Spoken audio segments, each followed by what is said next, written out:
All right, folks, my name is Bruce Stinger. Hope everybody's doing well out there. It is really going to be an exciting interview that we have here with Michael Mikhail. So before I bring Michael on, one of the things I want to do is just talk a little bit about him and give you a little bit of background about why you should get your pen and paper out right now and take notes, because this man is very, very powerful. He's going to drop some gems, I know. So Michael Mikhail, he's an accredited lender in the mortgage world and a very, very seasoned real estate investor with over 20 years of experience in the industry. He currently serves as the founder and CEO of Stratton Equities, which is now write this down, guys, because it's a leading nationwide direct private money for real estate investors. That's right, real estate investors, just like you and me. So I know I'm going to be collaborating with Michael on several deals. So Michael, here's the interesting thing is Michael has built really Stratton Equities into a resource for borrowers, brokers, and loan officers. His passion for helping others succeed in their investment goals, it has inspired him to create a company with the largest library of loan programs under one roof. Now, I always say, as an entrepreneur, you never know where the inspiration is going to come from.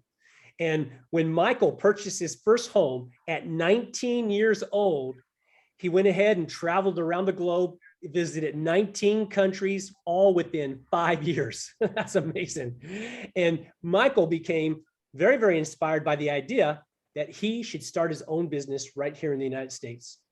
So Michael went ahead and he continued to follow the mortgage industry's transformation resulting from the different regulations that were presented between 2008 and 2012. And Michael knew at that time, it was time to seize the opportunity. So he founded Stratton Equities in 2017, and eventually he grew it to be one of the leading companies in the mortgage and real estate industries. So welcome, Michael. It is beautiful to have you today. Thanks for taking some time to spend with us. And I know Stratton Equities is really well known in the tri-state area, but for our viewers today watching from all different parts of the country, tell us a little bit about Stratton Equities. And again, a pleasure to have you with us. Thank you. Appreciate the intro. Stratton Equities is a nation, as you said, we're a nationwide direct private money and non-QM lender. We specialize in investment financing. So 1 to 4 family, mixed use, commercial, multifamily. We're very niche in what we do. So we get a lot of people that reach out to us for either cannabis or different things. We don't do that. We stick to what we do best, to what we have the highest LTVs and the lowest rates on, and what we know the best, which is primarily investment and small balance commercial properties. All right. So owning commercial properties, Michael, none of the smaller like individual homes. Yeah. So 1 to 4. So that's 1 to 4. So 1 to 4 investment, mixed use investment, multifamily investment. But when it comes to commercial, we're specialized in small balance, meaning under 5 million. So mixed use, retail, office. Again, it has to be something that you're going to be renting, right? We do owner occupied commercial, no owner occupied 1 to 4. So you can't live in it, or even a 5 unit where you live in it, we can't touch just with our licensing. But if it's small balance commercial, like we've done medical offices where a doctor's going to be using it, or an office building where somebody's going to use one of the offices, so owner occupied commercial we can do. And that's really our niche, and that's our specialty. Very, very nice. Now, are there any areas of the country, Michael, that you will not invest in? Yeah, so we don't lend in just due to licensing. We don't have Nevada, Utah, Arizona. We pulled out of just after COVID, Hawaii and Alaska. Pre-COVID, we did some stuff in Hawaii and Alaska. We pulled out of Hawaii and Alaska. And that's really so, and North and South Dakota. So whatever that is, 6, 7 states that we don't lend in. So we're pretty much in every single other state. Gotcha. Now on the commercial side, Michael, what does a sweet deal look like for you? What is a deal that you're like, boy, I'm lending on this one here? Yes, small balance commercial. I mean, FICO is always going to be important. So we do look at FICO. We do have programs where FICO isn't important per se, which is our true hard money bridge program. But that's nor here nor there. That's a program where, that's worst case scenario. It's pretty much our foreclosure bailout program. So we do foreclosure bailouts. That pretty much goes under the same program, which is our extreme hard money program. But if you want a term loan, so a 5/1 or 30-year fix, you're gonna have to have at least a 650 FICO. Obviously, higher the FICO, the better. We love multifamily. We do a tremendous amount of multifamily deals. A big thing is, generally we have one borrower with multiple deals. I mean, I haven't done a loan in 2 years myself. We have a full sales team, but I did a loan for one gentleman in Florida. I think it was 46 or 45 properties were for one investor. So we get a lot of repeat business, and we like that. We like to work with somebody over and over again. We have great terms. We have no junk fees, no upfront fees. We don't charge anything upfront. The only thing that's charged is the appraisal. So people know, how we treat our borrowers, our brokers, and our clients, and we get a tremendous amount of repeat business. Is a pretty quick turnaround, Michael? The problem everybody's having right now is appraisals. I mean, pre-COVID, we were closing, bridge loans in, I don't even remember, 10, 15 days. Appraisals, no matter where you are, right? Because everybody has to go to an AMC. You have appraisers that are just very difficult right now. They're picking and choosing where they want to do business. They're making it very difficult. That's the way it's been since we got back from COVID. When we got back from COVID, title was a headache because a lot of municipalities were closed and it was hard to get title for some smaller, areas. But we have a great relationship with our title companies. But the biggest hurdle for everybody right now, since COVID, has been getting the appraisal in. So an appraisal will take a couple of days or a week. Sometimes they take 3-4 weeks. I mean, generally we're getting them in about a week and a half, 2 weeks. But we had some locations that were out there a little bit that weren't metro areas where the appraisals did take longer, which then of course pushed the closing. I love when we see these companies, we close in 5 days. No, you don't. No, you don't. I mean, I see this all the time. Because so no underwriting, no processing, no documentation. You just somebody applies and you just give them $1 million. Like, I mean, come on, stop lying.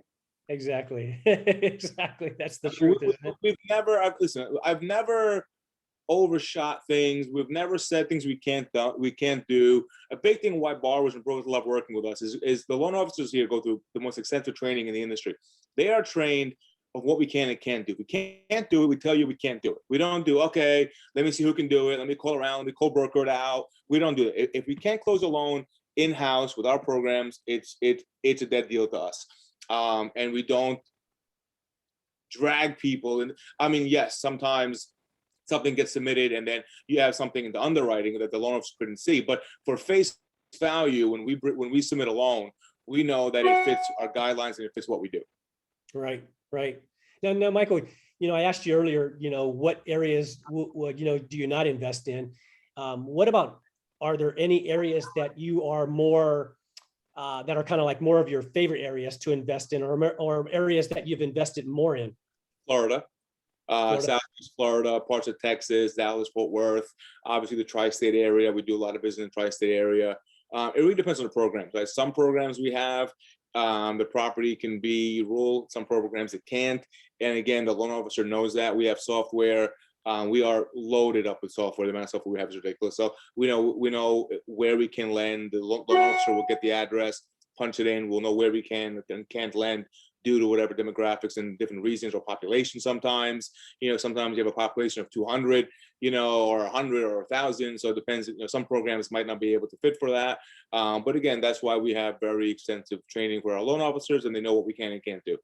Actually, they know more than me at this point, to be honest with you, because I've been out of the guidelines and underwriting for a while. They know more about what we can and can't do at this point than even me at this point, because they go through a lot of training. Yeah, very, very good. Did COVID affect your business at all, Michael, over the last 2 years? We were shut down. So we're lucky because a lot of lenders in my space went belly up. A lot of lenders closed up, for one reason or another. Permanently. We actually shut down from when COVID hit, whatever that was, middle of March.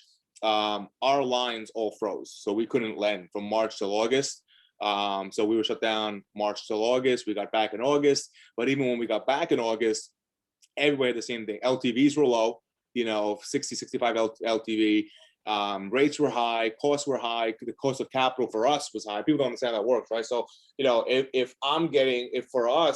if our costs are high, then we got to pass that on, obviously, right? So I can't give you a 4% rate if I'm getting it at 6%. So, the cost of money was much higher at that time. Now, rates are better than pre-COVID. LTVs are high. Like pre-COVID on a term loan, we were at 80 LTV. Now we're at 85. We're the only lender that I know that does an 85 on a 1-to-4 family on a term loan, so 5-1 arm, interest only, etc. So we're at 85 LTV. Great program. Things are I mean, the big thing now is if somebody is not paying their mortgage, we're looking into that, or they, missed payments or something. So that's something. There's been a little bit more tweaking on guidelines on underwriting to be a little bit more extensive on people's background of, are they paying? Did they defer the payments? Did they get a payment plan? So we're kind of looking at that. But other than that, rates and LTVs are better than pre-COVID, which is great for everybody. Yep, it is. It is. Well, good. Michael, it's obviously you have a lot of experience in this industry. How did you get started in the finance industry? That's a very long conversation. So I owned a car wash in Jacksonville, Florida in 2001 or two. I don't recall. Things happened. I had to come back up north. And I was talking to a friend of mine who worked for Wells Fargo, and she said, business, real estate, you're good at this and that. Why don't you get into the mortgage industry? This was 2002 or three. And I said, I know nothing about mortgages. I thought I knew nothing about mortgages. And, that was during the boom. And I put a resume together. I was 22, 23 years old and went to a bunch of interviews. Most people only wanted experience.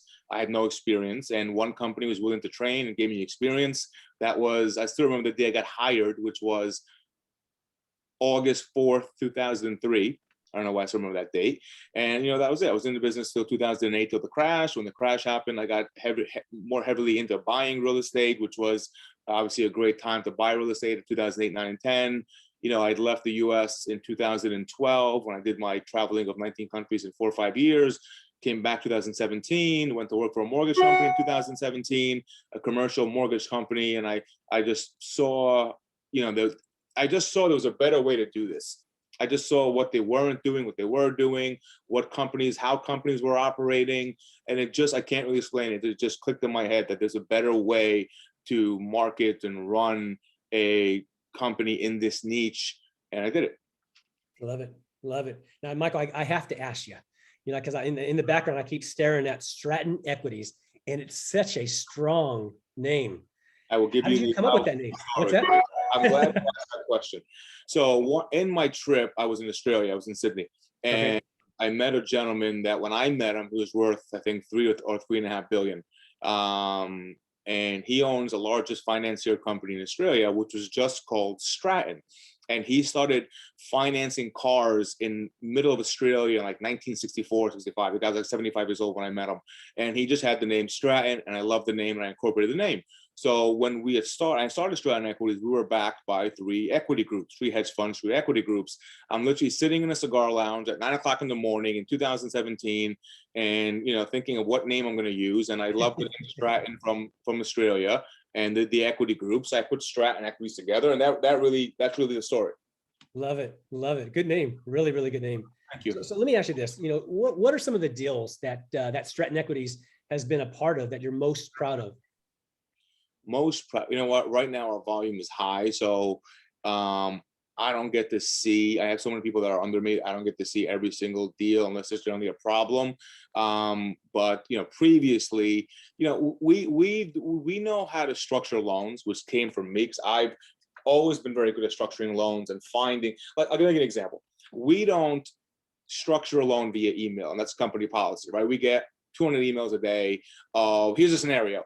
You cannot structure a loan, especially in the private money space, where there's a lot of ins and outs, via email. You have to have a deep conversation. You have to discuss the ins and outs, and then learn why. When somebody comes to a lender like us, there's something that's happening. There's generally a problem. There's something, right? We don't do cookie cutter clean deals. So if you're coming to us, or anybody like us, but especially us, there is a reason why you're knocking on our door. So this is not the type of scenario that we can structure with a couple of sentences via email. We have to dig in and learn, and it's a long conversation, understand the pitfalls and why you couldn't get approved and all these things.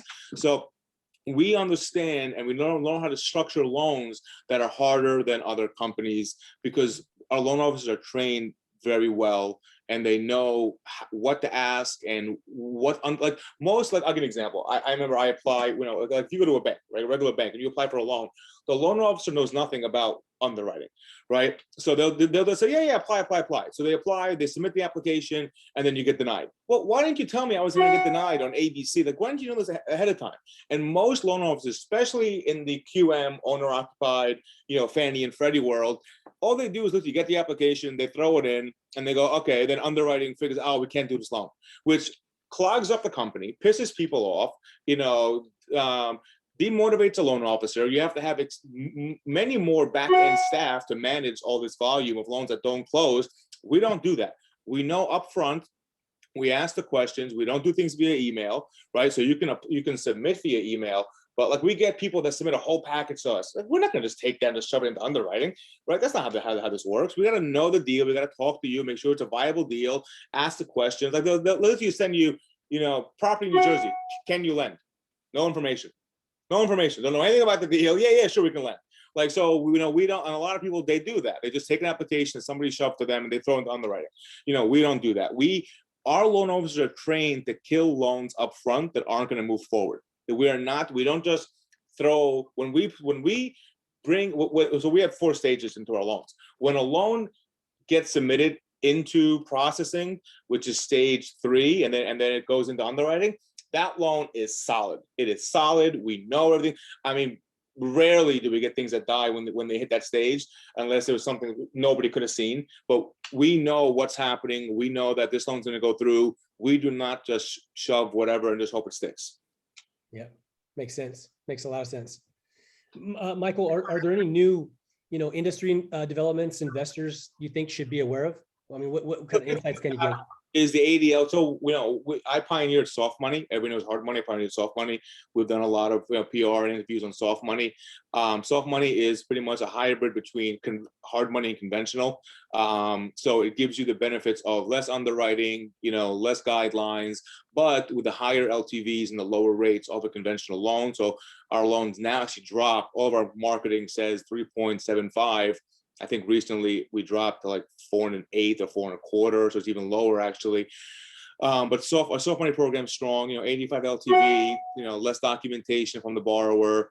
We don't look at income docs. We don't look at W-2s, tax returns, pay stubs. We don't look at recent employment. So if you moved around, again, I structured the lending for an investor, right? Most investors don't have great tax returns, right? So they can't go to a bank. They have an LLC, they formed an LLC, so they don't have 2 years or 3 years of history the way a bank or a traditional lender wants, and they're never going to get a loan, right? Also, you got to look at investors, because I am one, move money around a lot. If you go to a bank or a traditional lender and you move $1 around, they're going to probe the hell out of you from now till next Sunday on why and who, and I want that, I want this. Like, we make it much easier for lenders to secure financing.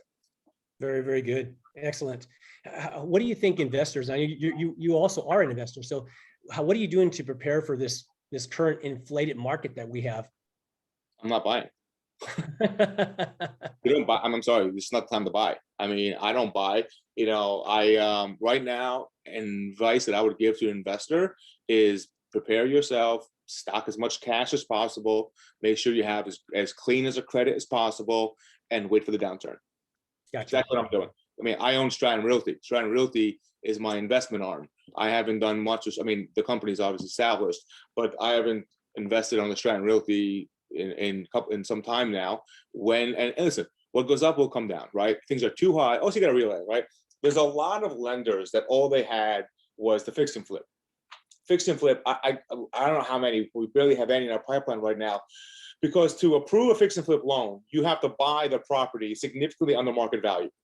Investors are not able to buy property under market value right now if everybody's overbidding things 60, 70 grand. So the investor can't get a deal because you have end users, right? Regular users that are buying the property 50 grand over value. So the investor can't get a good deal, significantly under market value. So the numbers on a fix and flip are never going to get approved.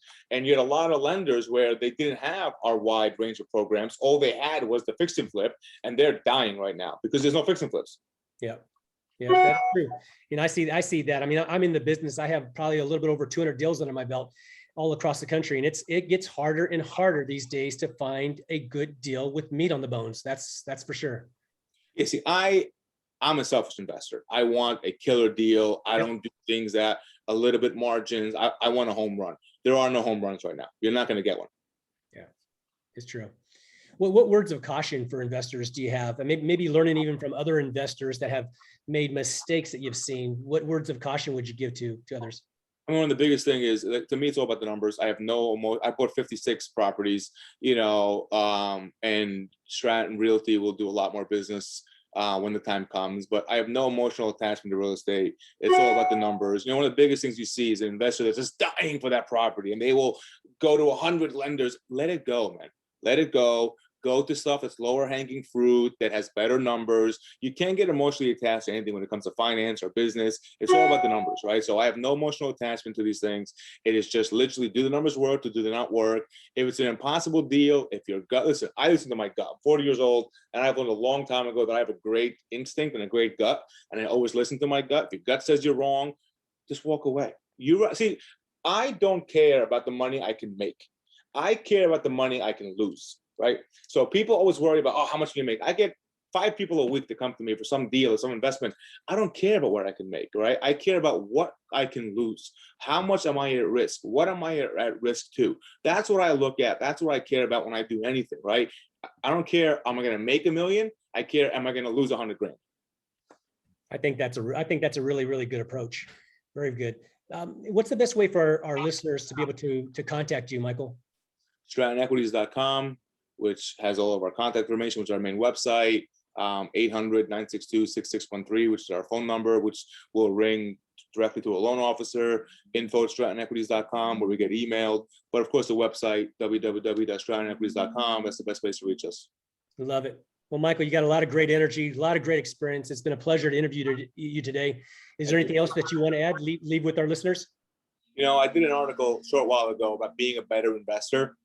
And I'm sure you've seen people that, aren't financially in a great spot and are just dying to get a deal. If you want to be a successful investor, take a step back, put money in the bank, have enough liquidity, have your ducks in order, have good credit, right? Credit is key. Have your ducks in order, have all your paperwork ready, and have a team, right? You got to have a good CPA, you got to have a good bookkeeper, a good attorney, have your team, become a stronger, better investor, and it'll be significantly easier to go out into the marketplace, secure financing, and get better loans and better deals.